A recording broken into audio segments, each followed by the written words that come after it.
अगर आपको माता दुर्गा के बारे में जानना है तो आपको इस वीडियो को ध्यान से लास्ट तक देखना है। और इस वीडियो में मैं आपको सबसे पहले बता देता हूं कि आपको कमज़ोर दिल वाले इस वीडियो को ना देखें, क्योंकि कमज़ोर दिल वाले जो हिम्मती होंगे वही देखेंगे। कमज़ोर दिल वाले इस वीडियो से दूर रहें।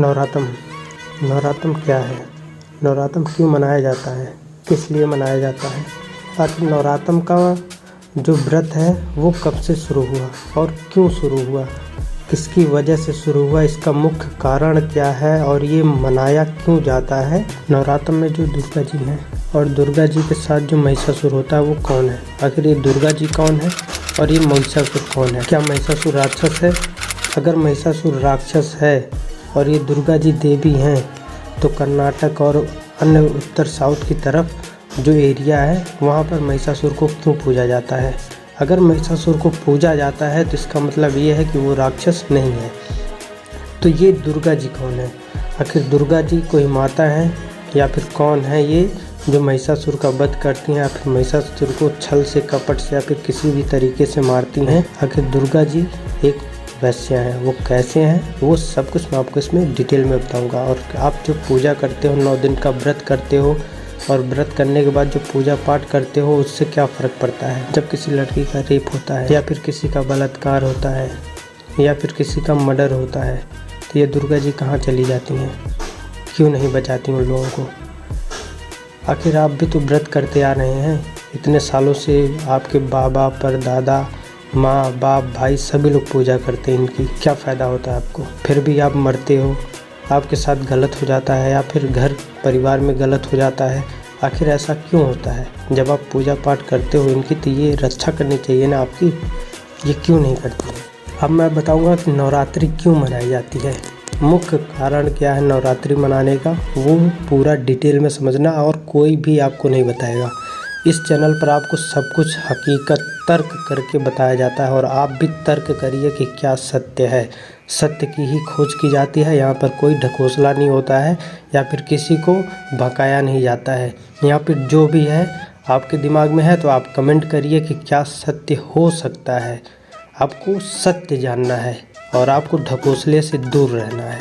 ये है महिषासुर की स्टैचू, यहाँ पर आप देख सकते हैं। ये महिषासुर का जो मूर्ति बना हुआ है इसकी लोग पूजा करते हैं। और महिषासुर से ही हम स्टार्ट करते हैं कि नवरात्रि क्यों मनाई जाती है, नवरात्रि मनाने का कारण क्या है। सबसे पहले हम चले आते हैं इतिहास में।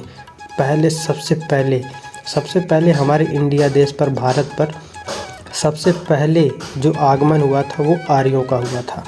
जब आर्य हमारे देश में आए तो यहाँ की स्थिति बहुत ही दयनीय थी, सरल थी, यानी कि आसान थी। लोग मिलजुल कर रहते थे, अच्छे से रहते थे। उसी का फ़ायदा उठा करके आर्य लोग यहाँ पर राजकाट अपना शुरू करने लग गए। तो ये जो आर्य लोग थे ये सब जब यहाँ पर आए तो पहले हम लोगों का राज था, यानी यहाँ के मूल निवासियों का राज था। पहले यहाँ के राजा जो भी थे वो सब थे। तो ये सब आ करके फूट डालने लगे, एक राजा से कहने लगे कि वो राजा तुम्हें ऐसा कहता वैसा कहता है। उससे जा करके ऐसे कहते थे कि हम आपका युद्ध में सहायता करेंगे। जब युद्ध होती थी तो जो राजपाट, एक राजा जीतता था और एक राजा हार जाता था। जो हारता था उसका राजकाट ही आर्य लोग ले लेते थे। तो इसी तरीके से सब में लड़ाई झगड़ा करवा करके ये हमारे पूरे भारत पर अपना राज कायम करने लग गए। लेकिन जब महिषासुर की बारी आई तो ये बहुत ही बलशाली था, तेजस्वी था, बहुत ही दिमागदार था, सब कुछ अच्छे से सोचता समझता था, अपने प्रजा की अच्छे से सेवा करता था, रक्षा करता था, सब कुछ करता था। लेकिन जब आर्य लोग इससे मुकाबला करने गए, युद्ध करने गए तो इससे नहीं जीत पाए।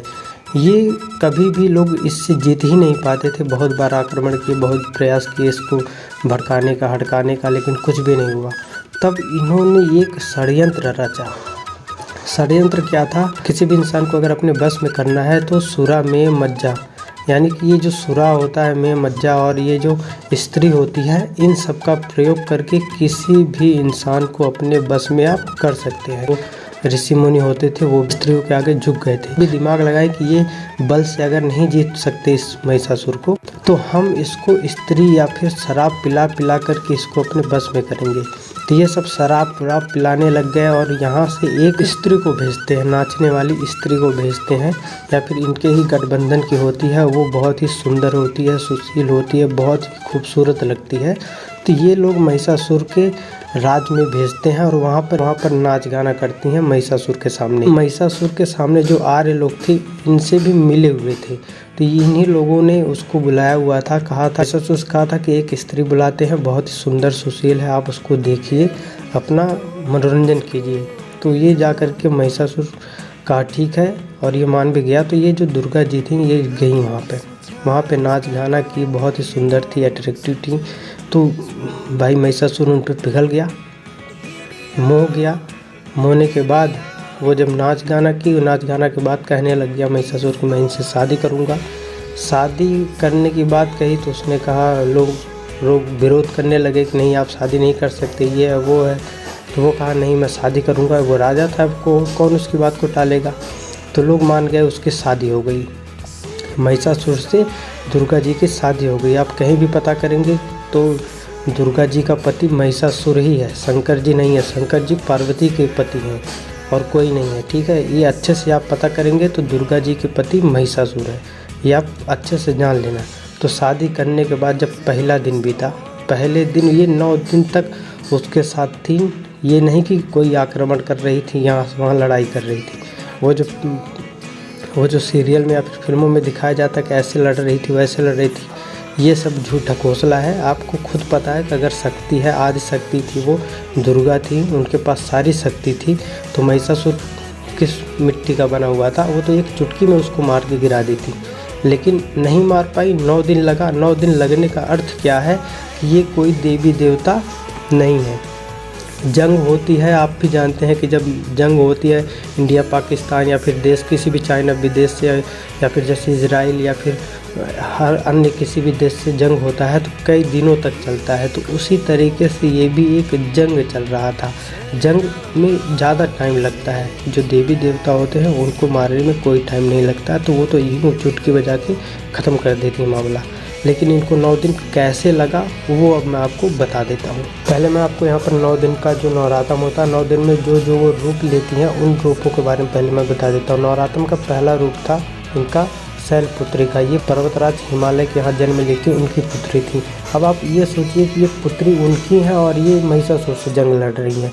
उसके बाद जो दूसरा रूप था इनका वो था ब्रह्मचारिणी। ये उनसे कहे महिषासुर ब्रह्मचारिणी बन करके गई थी एकदम से कि हम बहुत अच्छी लड़की हैं, ये है वो है, हमसे ऐसा वैसा कुछ मत करो, हमसे शादी भले की हो, हमें छोड़ दो, ये है वो। तो ये जो ब्रह्मचारिणी का रूप लेती हैं। उसके बाद तीसरा दिन होता है चंद्रघंटा। ये इसमें भी एक देख लो, इस तरीके से ये चंद्रघंटा का रूप लेती है, कुष्मांडा का रूप लेती हैं। उसके बाद स्कंदा माता का रूप लेती है, फिर कात्यायनी का लेती हैं, फिर माँ काल रात्रि का लेती हैं, तो ये महागौरी का लेती हैं। उसके बाद सिद्धिदात्री का लेती हैं। तो इस तरीके से ये 9 रूप लेती हैं। लेकिन बता देता हूँ इनको 9 दिन में 9 रूप लेने की क्या आवश्यकता थी। आप खुद सोचिए, 9 दिन में 9 रूप लेने की क्या आवश्यकता थी इनको। ये एक रूप लेकर के उसको नहीं मार पा रही थी, इनकी शक्ति नहीं थी क्या उतनी। तो ये सब ढकोसला है, शक्ति उक्ति कुछ नहीं थी। ये कोई दुर्गा माता नहीं थी, ये कोई नहीं थी, ये एक वैश्या थी। वैश्या कैसे थी, जब आप कलकत्ता में जाएंगे तो कलकत्ता में जो दुर्गा जी की मूर्ति बैठती है उसमें इनके मूर्ति में वहाँ वैश्याओं के घर से मिट्टी आती है, वो जब उसमें लगती है तब जाके इनकी पूर्ति होती है। तो आप खुद ये सब जान सकते हैं। अब कुछ लोग कहेंगे कलकत्ता माँ की, कहेंगे कि दुर्गा माँ की एक भक्त थी जो वैश्या थी, वो उससे लोग ऐसे वैसे करके मतलब इसलिए वो प्रसन्न होकर के कहेंगे कि हाँ तुम्हारा मैं मतलब तुम्हारे घर से मैं वो मिट्टी लूँगी, ऐसा वैसा। ये सब ढकोसला है, ठीक है, ऐसा कुछ नहीं होता। और ये जो सही मैं बता रहा हूँ ये सही है, ठीक है। इसमें शैलपुत्री का अच्छे से जाती है वहाँ से महिषासुर के साथ, वो कहती है कि नहीं मुझे, मैं अच्छी हूँ, ये है वो, मैं ऐसी वैसी लड़की नहीं, मुझे छोड़ दो वो। लेकिन फिर भी अब शादी किया तो भाई सुहागरात मनाएगा, सुहागरात मनाया। फिर ब्रह्मचारिणी बन के गई कि नहीं मैं ब्रह्मचारिणी हूँ, मैं ये सब नहीं करती हूँ, लेकिन फिर भी वो सुहागरात मनाया इनके साथ। आखिर वो वैश्या की क्या वैल्यू होगी, उसके सामने एक राजा है, राजा पहले के राजा थे, उन लोगों के सामने क्या वैल्यू थी। जब किसी के ऊपर मन आ जाता था तो लोग वैसा ही करते थे। फिर चंद्रघंटा बनती हैं, थोड़ा बहुत षड्यंत्र रचती हैं कि इसको आज मार देते हैं, ये करते हैं वो करते हैं, किसी तरीके से मारने की कोशिश करती है। तीसरे दिन फिर भी नहीं मार पाती हैं, चौथे दिन भी मारने की कोशिश करती हैं। फूल उल सुंघा करके, जो कुष्मांडा है उसमें फूल उल होता है, एक उनके हाथ में, तो वो फूल वूल लेकर के जाती हैं और हथियार भी लेके जाती हैं, सोचती हैं किसी तरीके से मारेंगे, लेकिन नहीं मार पाती हैं उसको। वो सजग रहता है हमेशा, लेकिन इस तरीके से वो इस कुष्मांडा का फिर स्कंद माता का लेती हैं, कहती हैं कि नहीं मेरे बच्चे हैं, ये है वो, ऐसा वैसा कुछ बहाना वहाना मारती हैं, कुछ करती हैं, लेकिन फिर भी नहीं मानता। फिर भी उनके साथ ऐसे ही रंग रलियाँ मनाता है वो। मनाने के बाद फिर कात्यायनी का रूप लेती हैं, उसी तरीके से काल रात्रि का रूप लेती हैं। रात के अंधेरे में सोचती हैं कि एकदम से काला बन के चुपके से जाती मारने के लिए, लेकिन फिर भी नहीं मार पाती हैं। तो फिर भी वो महिषासुर इनको पटक करके बहुत मतलब अपना करता है जो भी है, लेकिन वो इनका जो प्लान होता है सब कुछ इनका ख़त्म हो जाता है। उसके बाद महागौरी का लेती हैं, बैल वैल को कुछ षड्यंत्र करती हैं बैल वैल लेकर के, तो लेकिन फिर भी नहीं मार पाती हैं। उसके बाद जो 9वां दिन होता है उसमें सिद्धिदात्री का लेती हैं, कुछ अलग तरीके से अपना दिमाग उमाग लगाती हैं अपना मारने के लिए। तो 9वें दिन जो मारने का जो प्लान बनाती हैं, 9वें दिन मारती हैं उसको किसी तरीके से। अब 9 दिन तक कोई इस तरीके से किसी भी इस तरीके से साथ रहेगा तो कमज़ोर हो जाएगा। कमज़ोर होने के बाद उसी का फ़ायदा उठाती है, वो धोखे से उसको मार देती है महिषासुर को। महिषासुर जब मर जाता है तो ये 10वें दिन जाती हैं आर्यों के पास। अब ये मेन कहानी आप जान लेना, जब ये आर्यों के पास जाती हैं तो वहाँ पर ये जो आर्य लोग होते हैं ये लोग इनको एक्सेप्ट नहीं करते हैं, कहते हैं कि ये अब तुम हमारे लायक नहीं हो। तो ये लोग दुर्गा को मार देते हैं, महिषासुर को ये मारती हैं और दुर्गा को ये लोग मार देते हैं। जो आर्य लोग होते हैं, आर्य लोग दुर्गा को मार देते हैं। मारने के बाद उसको नदी में फेंक देते हैं।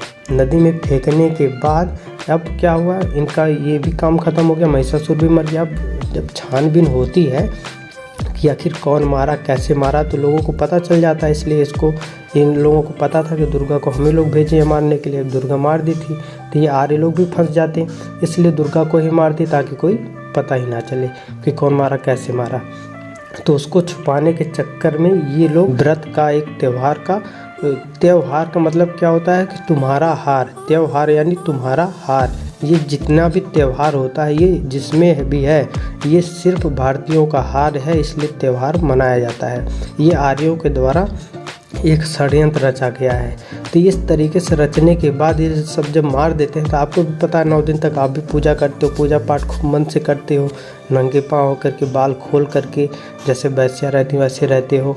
और उस तरीके से रहने के बाद फिर 10वें दिन क्या होता है, अपनी माता को जिसकी आप पूजा करते हो उसको फेंक देते हो, कहीं नली नाली कहीं भी फेंक देते हो। तो उसका क्या मतलब है, आप खुद सोचिए कि जिसका आप पूजा करते हो उसको ले जाकर 10वें दिन फेंक देते हो। ये अपमान की बात है कि सम्मान की बात है कि ये एक ढकोसला है, क्या है आप खुद सोचिए। यही सत्य है, ये जितना आर्यों के द्वारा षड्यंत्र रचा हुआ है कि हमारे जो भी जितना भी त्यौहार है सब कुछ में हमारा ही नुकसान है। और ज़्यादातर कौन पूजा करता है, बस SC ST OBC वाले पूजा करते हैं। कभी जनरल वालों को देखे हो, कभी पंडित के घर दुर्गा की मूर्ति बैठते हुए देखे हो, कभी ठाकुर के घर मूर्ति बैठते हुए देखे हो। लेकिन कुछ चूतिए हैं जो इसमें टिप्पणी जरूर करेंगे, तो ये टिप्पणियाँ बंद कर दो। अगर सत्य है तो सत्य है, अगर झूठ है तो झूठ भी है। लेकिन आप खुद सोचना कि आखिर ब्राह्मण अपने घर दुर्गा जी की मूर्ति रख करके पूजा क्यों नहीं करता 9 दिन। तो अगर ये वीडियो आपको अच्छी लगी है तो आप इसे लाइक करें, शेयर करें और अच्छे से कमेंट करें। और जो भी गलत है या फिर सही है आप कमेंट करके बताएं, ठीक है।